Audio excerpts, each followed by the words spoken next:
Just Putin wanted this war. It did not start as the war of the Russian people. He's planting seeds of hatred in the minds of millions of people. People will be telling stories about the events of these days for generations to come. Putin is allowed to win, then this will be the new norm. All over the world, you will see many more Putins. Don't read Tolstoy, don't read Dostoevsky. It's not Tolstoy who murdered the civilians in Bocha. It's not Tolstoy who is bombing Kiev. It's important not to allow the pain to be transformed and kind of solidify. Ukraine is now like a power station that electrifies the whole world.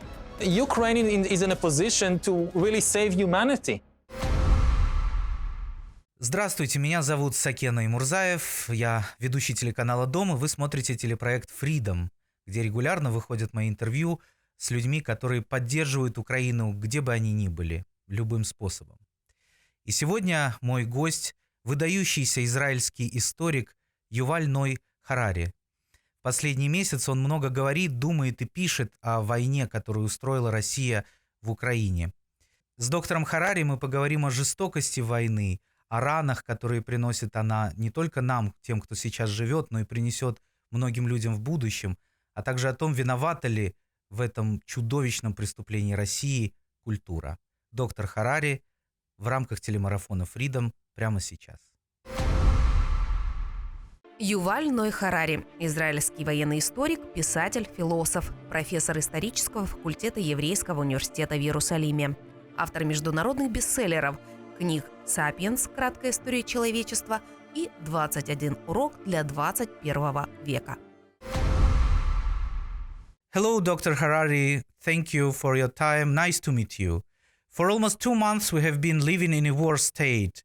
How do you deal with this new reality and how this war different from other wars?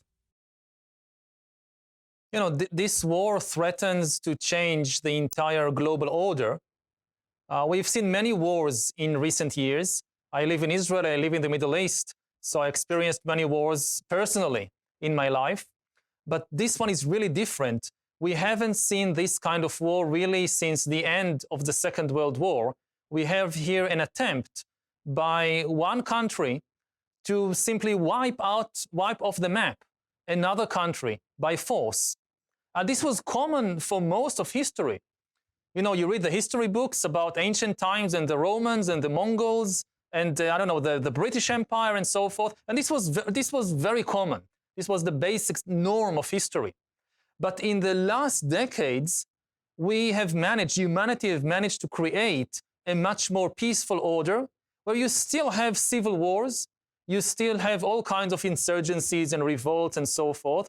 But this idea that one country, just because it's strong, can simply invade and try to destroy another nation, another country, this was like the biggest taboo in the international order. And these wonderful results, which you can see, for example, in the defense budgets of governments all over the world, in recent decades, the average defense budget in the world was about 6 or 7%. For most of history, the average defense budgets of kings and sultans and emperors was more like 50%, 60% of their expenses. The fact that people managed to build healthcare system, education systems, is because the money didn't go to tanks. The money went to teachers and to nurses and hospitals. And now this war threatens to bring us back to the jungle. You know, Russia built its military machine. Russia is it's not a very rich country. Its economy is smaller than the economy of Italy. It managed to build this military machine because it didn't spend money so much on teachers and doctors, it built tanks. We don't know exactly how much money went to it because it's secret, but estimates of something like 20% of the budget. And if this now becomes the norm, it will change the life of people all over the world. So the new world agenda, what is the place of Ukraine in this new world agenda? Well, Ukraine is in a position to really save humanity, not just save itself, but save the whole of humanity from going back to the jungle. If Putin is allowed to win, then this will be the new norm. It will again become normal for one country to invade and try to conquer another. And then all over the world, you will see many more Putins, and you will see defense budgets, even in democracies, doubling and tripling, because you will have to protect yourself. But if Putin is not allowed to win, then it will allow us to save, to preserve the old order. You know, like in every norm in society, if there is a norm and some bully comes and breaks the norm, so it's a question, what happens to the bully? If he succeeds, then that's it. The norm is over. Everybody would break it. But if the bully fails, then the norm actually becomes stronger, because people see, look, this is what happens when you try to break the norm. It ends badly. So the norm is actually strengthened. So Ukraine is now like really the forefront of trying to save the peace and the prosperity of the entire world. It is very hard to talk about the peace, culture, and civilization during this time. Nevertheless, what steps can be taken by Ukrainians, by Ukrainian people, for development of civilization, for development of Ukrainian civilization and common human civilization? I think that the Ukrainian people, the extremely courageous way that they are fighting for their freedom, for their democracy, Ukraine is now like a power station that electrifies the whole world. I mean, I saw the reactions of leaders in Europe, in the United States. Yes, I know that Ukrainians need more to be done. But still, it's amazing the kind of steps that leaders in Europe and the US already took, which previously were almost unimaginable. You see even countries like Finland sending weapons. You see even countries like Switzerland imposing at least some sanctions on the Russians. And I think this is partly they were inspired. You know, you see the Ukrainian people trying to fight against tanks with their bare hands, trying to stop a tank. And then you have presidents or bank managers or all companies, CEOs, that say, hey, we can also be a little brave. We can also try and do something if they can fight against tanks with their bare hands. And I think that, you know, the period now is so terrible and traumatic. But not just in the next years, but in future generations, people would look back at this period as the time when the Ukrainian nation really proved what it is to itself and to the entire world. You know, people will be telling stories about the events of these days for generations to come. Let's talk about the pain. What Ukrainians should do to heal the pain of realizing the horror of atrocities, tortures, and rape of this war? Oh, that's a very big and difficult question. It takes a long time. Individuals carry the scars of such atrocities for the entire life and even pass it on to the next generations. Like you have people in Israel today whose parents were in the Holocaust, and they still, even though they themselves were born afterwards, they still carry the scars of the Holocaust. And also as a country, as a culture, it takes a very long time. I think it's important not to allow the pain to be transformed and kind of solidify into hatred. But because this is then very dangerous, it really poisons the mind.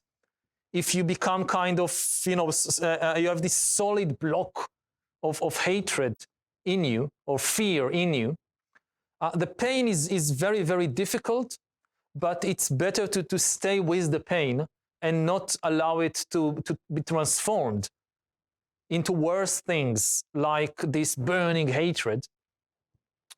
And also, I think that this is the time for people to take help from whatever spiritual practice they have. So, it can be a traditional religion like Christianity. It can be practices like meditation. It can be psychotherapy and various, and first of all, to acknowledge the pain and the vulnerability and the need to receive help. And I also think this is the time for other people, other countries who had experiences with such painful things to offer this help. I know that not many countries are afraid to send troops to help Ukraine. And some countries don't want to send weapons or to impose sanctions. So at least help with healthcare, including with psychological healthcare. Most of the children now of Ukraine are displaced, having to run away. This is such a terrible trauma that can stay with you for your entire life. So I hope that the world comes together, at least to help in this respect. Maybe Israel can help us in this way. It can. I hope it does. I know that Israel has not been not done enough first of all, in condemning the invasion and also refusing to send arms and things like that. It did send a hospital, I think, a field hospital, and sending other help, but it can certainly, I hope to see my government do far more.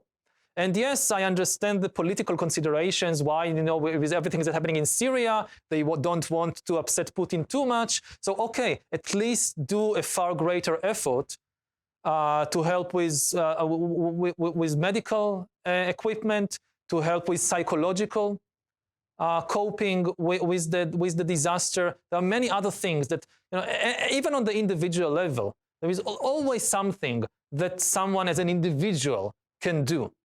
If you're wealthy, you can always donate something. Even if you're poor, you can, hang a flag around your window to indicate to public opinion on which side you stand, or vote for politicians who are willing to take a stronger stance against aggression and against dictatorship. One question about Israel. Israel has experience of this so-called permanent war. How does it affect the citizens during generations? Should it be taught from the very childhood to hate enemy? That's very dangerous. This is what I talked earlier, that it's dangerous to allow pain to kind of solidify into hatred, because it just then fuels more and more cycles of violence and fear. And, this war, it started as the war of just one person.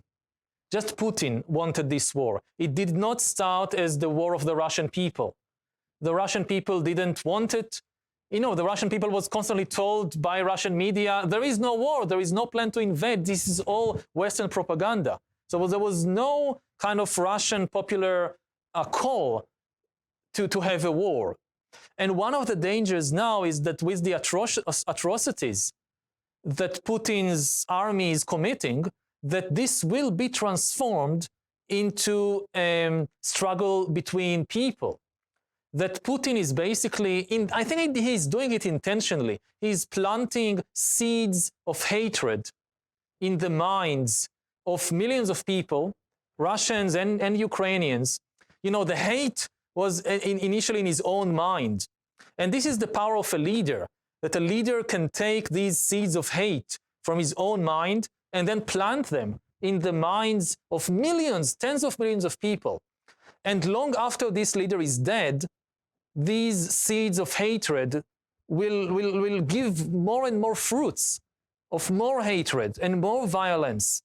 And I really hope that this can be prevented.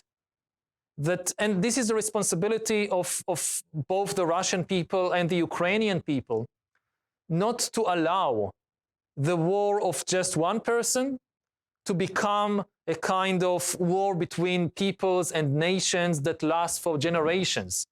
Because, I see what is happening now in Israel, and the war with the Palestinians going from generation to generation, like in a relay race, like my grandparents' generation, he gave this as a kind of present, as a kind of legacy to my parents' generation, and they gave it to our generation, and we are giving it to the children's generation. And stop taking this.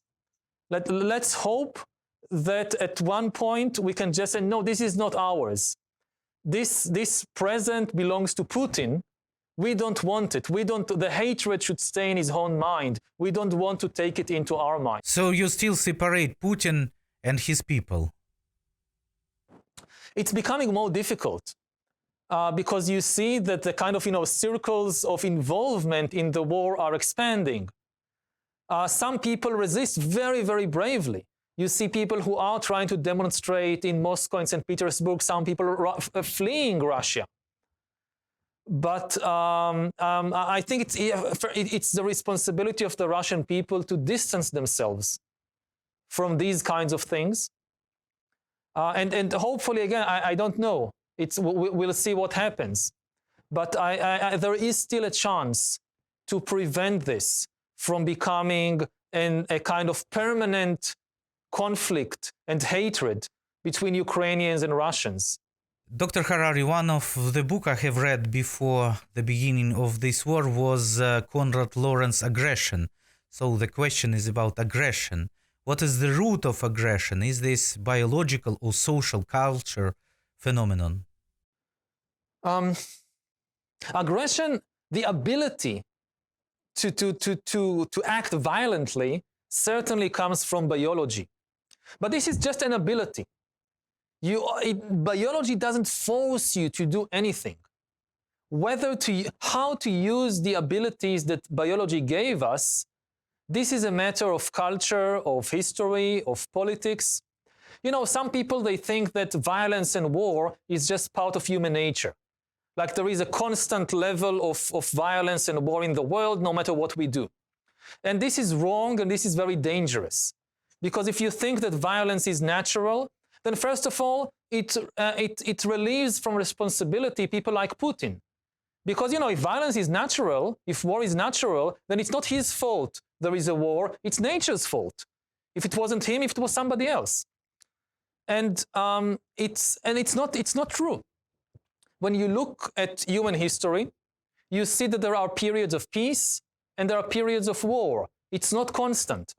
Actually, the first evidence for collective violence among humans is only from about 13,000 years ago. 13,000.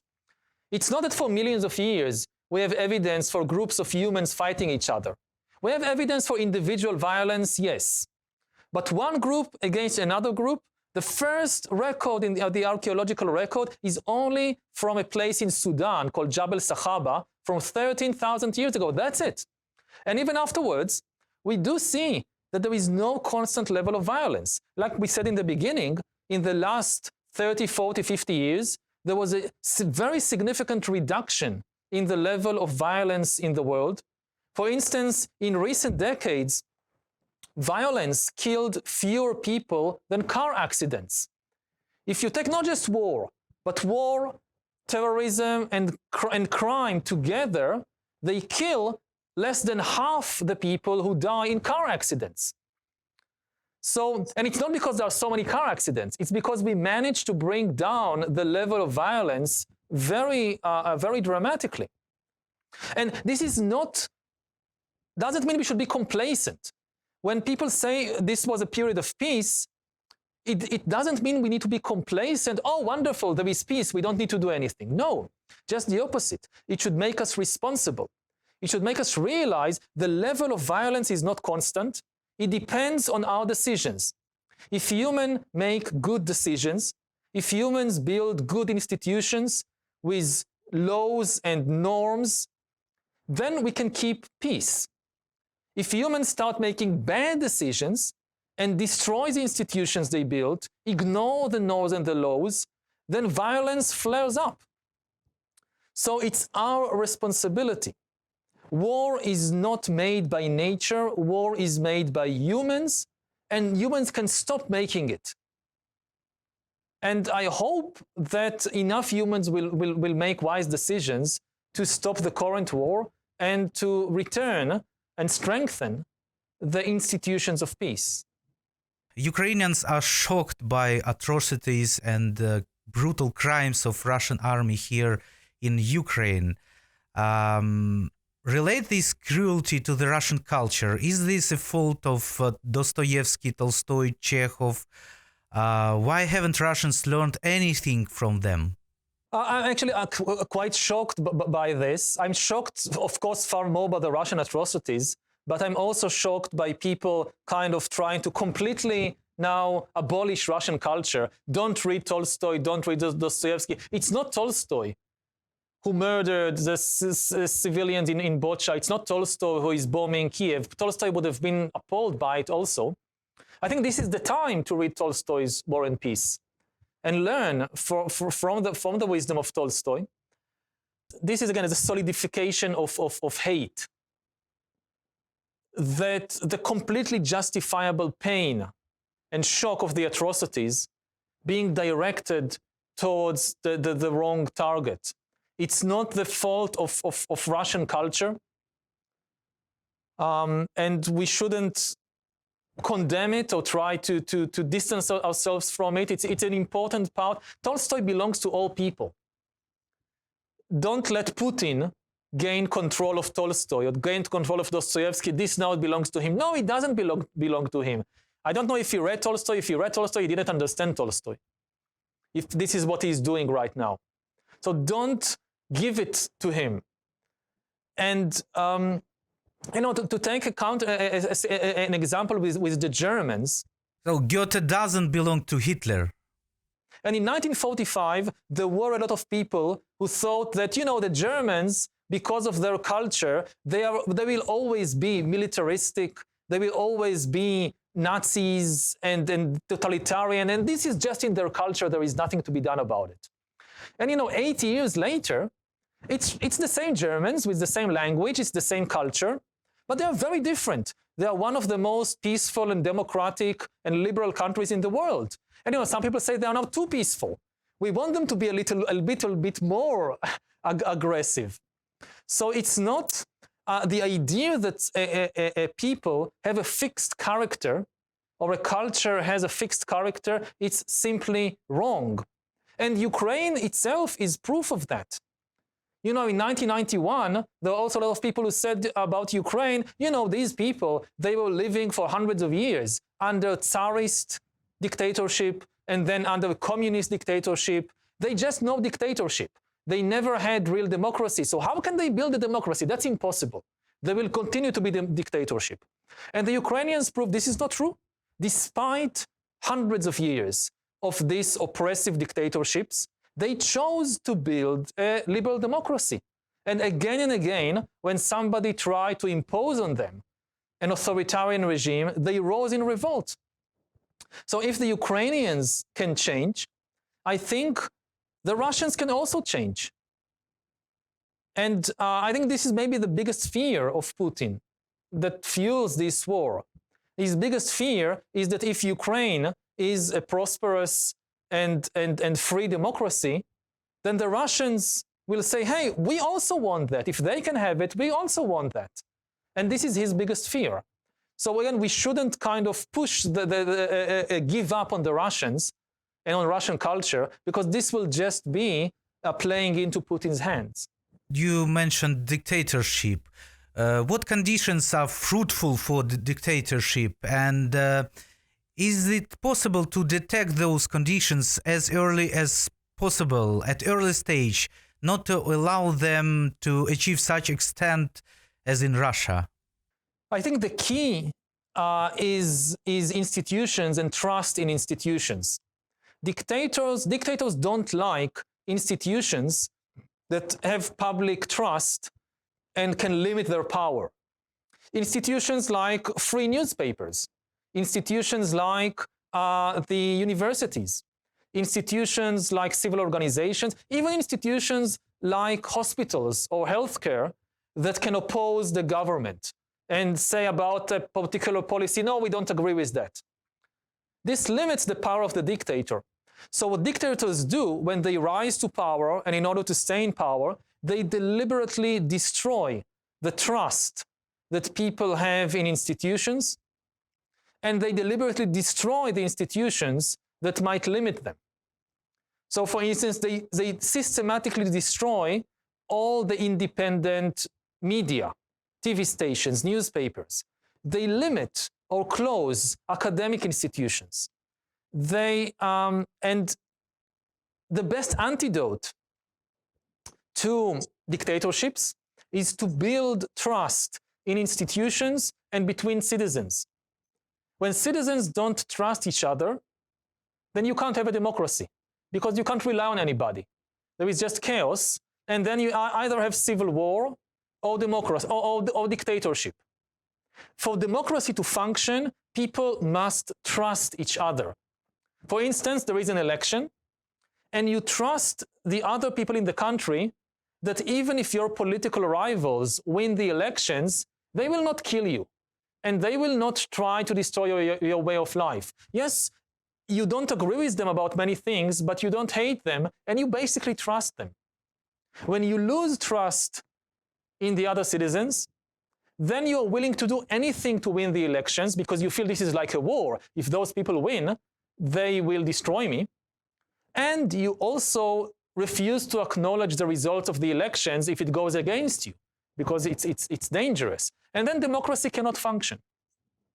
So I think the important thing is to build trustworthy institutions and for people to trust. I mean, sometimes, like in personal relations, you trust people and sometimes they disappoint you.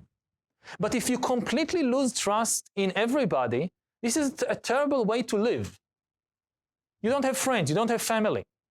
It's better to trust people and sometimes be disappointed than to be constantly distrustful of everyone, because then, society collapses, and the only thing that can thrive in this situation is a dictatorship. Dr. Harari, who or what can be the next danger for the whole world after Putin? That depends on the results of this war. If Putin is allowed to win, we will see many more Putins all over the world. Lots of leaders, dictators around the world are watching and seeing if he can get away with it, then we can also do it. But if he loses, then they will not dare the order will be stronger. People realize, no, you can't do it. If even Putin couldn't do it, then I too can't do that. So the global order will be more peaceful and stable. I think the biggest danger actually is the internal division within the West. The Western nations are still the strongest power in the world. Economically, politically, culturally, Russia's economy is smaller than that of Italy. And if the EU and the United States stand together, especially also with the backing of other democracies around the world, they are much stronger than Russia or China or all these authoritarian countries. The big danger is that we see an internal culture war within the West. Right against left, conservatives against liberals. And this is the biggest danger. And I think that actually Ukraine can help to end the culture war, because Ukraine shows that there is a much bigger threat for everybody than these issues that people are arguing about. And actually that that right and left and conservatives and liberals, they can unite around the ideal of liberty. Because, in the West, you have the right wing saying that nationalism is more important than liberalism. And then the left says, no, liberalism is more important. And Ukraine shows, no, you don't have to split them. They go together. Ukrainians are fighting both for their national independence and for their liberal democracies, their free society. And there is no contradiction there. It actually goes together. And if people in the United States, in France, in Britain, in other places in the Western world, would learn from the Ukrainians that actually democracy and patriotism are not opposites. They go together. This can be the basis for ending the culture war in the West. And if the West is united, it doesn't have to fear anybody else in the world. Thank you, Dr. Harari. The last question. What lessons didn't humankind learn from the 20th century that now we have to return to the cruelest and the most terrible challenges of the past? Yeah, this is very, very depressing, especially for me as a historian, that I feel that me and my colleagues, the historian, we just failed. That kind of, the lesson was so clear in the 20th century. And how come we need to learn it again? You know, like you go to school and you get this lesson about the dangers of war and dictatorship and militarism, and you think you understood the lesson, and you got a 90 in the final exam, and then you come the following morning to school, and it's the same lesson. Like, what, you have to again go through this? And we thought we were over it. And apparently not. Apparently enough people have, I don't know, slept, or weren't alive during the lesson of the 20th century and forgot it. And they need to learn it again. And this is so depressing as a historian, because you get the feeling that, oh, at least these things, we already know the answer. We don't need to waste our time and energy on them. We can go on to deal with the future challenges of humankind, how to deal with artificial intelligence and how to deal with genetic engineering. And suddenly you realize, no, you need to go back to the old lessons and teach them again because people forgot. And the very last question, Dr. Harari, will we as a biological species, as a Homo, as human beings, be able to defeat our own arrogance and finally move to the global tasks? I don't know. It's not deterministic. It depends on the choices that each and every one of us makes. You know, when you think about the big problems of the world, it very often causes people to feel helpless and to feel depressed, because what can I do? So I think that individually, we can't do everything. We should focus on one thing, which is close to our heart and where we can actually make a difference and act. And hope that other people will also do this on other fronts. So, you know, it's from the soldier who is fighting now in a particular village to the nurse who is doing his or her best to take care of wounded people, to a psychologist who is taking care of children traumatized by the war, to journalists who are, you know, journalists are one of the most important jobs today to convey reliable, trustworthy news to people. They are often under threat. And this is an extremely important thing that people can do. So, you know, I write books, but I don't take care of people in hospital. So like this, everybody can do something. Find out what is the field that you can help most. And one other thing, try to collaborate with other people. 50 people working together are a far stronger force than 1,000 people working individually in isolation trying to do something. So again, choose one cause which is close to your heart, which can be journalism, or it can be helping refugees, whatever, and join other people in an organization. If there is no organization, start an organization, because ultimately society is made of these institutions, these organizations, and it's very, very important to not try to, you know, when you do something by yourself, you often feel helpless. When you're doing something with 50 other people, when you have a bad day, somebody is there to support you. So cooperate with others.